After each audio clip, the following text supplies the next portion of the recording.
Okay, right now we're dealing with vulnerable populations. And basically, it's self-explanatory.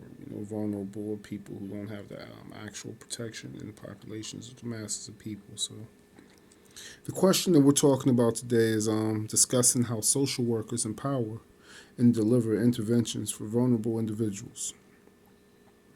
Well, let's first discuss it on a macro level, largest level, and that's for fighting for political change, or I'd say even political awareness. Again, I would go back to somebody like Jane Addams, who not only pioneered women's rights and argued as far as child labor laws, but she actually became later the first female who received the Nobel Peace Prize for her efforts. And that caused, obviously, legislation to change. So, on a macro level, we may be dealing with policy changing, making something become known on a global scale. And then, of course, we're going to go in the complete opposite on a micro level. On a micro level, you may have the individual caseworker who may come to your household after hearing that you were abused. Now, of course, right now I'm just speaking about women or children, because we have a lot of abused children. So you may have the caseworker who comes and defends or investigates abuse of a child.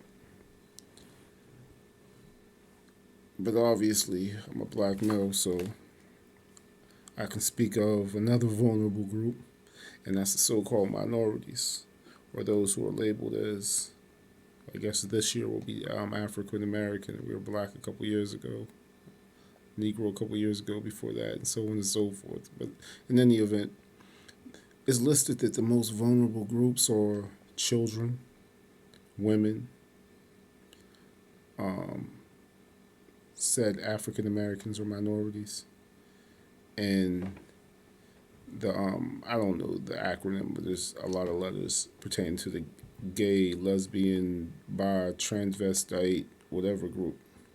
There's just a whole lot of letters. I don't know, but you know what I'm talking about. In any event, everybody's considered to be vulnerable because they're not the dominant male society, which is the white man in America. They're the only people who are not considered to be a vulnerable group.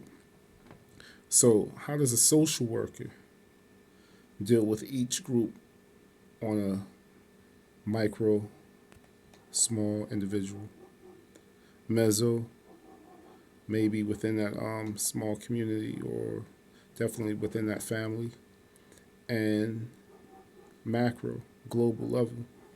Well, each one, I mean, this is supposed to be a 5 minute take, and it probably would take hours to deal with each issue because each issue can be dealt with on within a serious discussion. Just to minimize the conversation, we'll deal with ethnic groups. You can have an individual who came from Mexico and is considered to be an illegal alien. Yet he goes through his situation as far as immigration is concerned, and he's still going to be discriminated because, as far as certain demographics feel, those people are taking jobs, or those people are bringing drugs, or whatever the stereotype may be. So he contacts a social worker who brings awareness on a large scale, maybe the historical aspect that this country actually, on a large scale, belonged to them at one point in time. Or you may go on a large scale to say, well, these are very hardworking, stand up individuals and deserve as much citizenship as you have. Things that just bring immigration laws to the forefront, and we're pretty much aware with that. Then you have the aspect of wife and children. Maybe he marries somebody over here. Maybe they have a child. Maybe you don't want to break up that family structure. So that's another issue that can be addressed by social workers. The counseling aspect, the ability to make sure you try or attempt to keep a family together. And then finally, of course, on an individual level, the counseling, the guiding an individual on what papers he may need to deal with as far as naturalization. I mean, again, pertaining to these three levels and vulnerable groups, minorities, women, children, I'll just say the rainbow people. That's a whole lot of discussion that could be made. So hopefully this suffices as an introduction.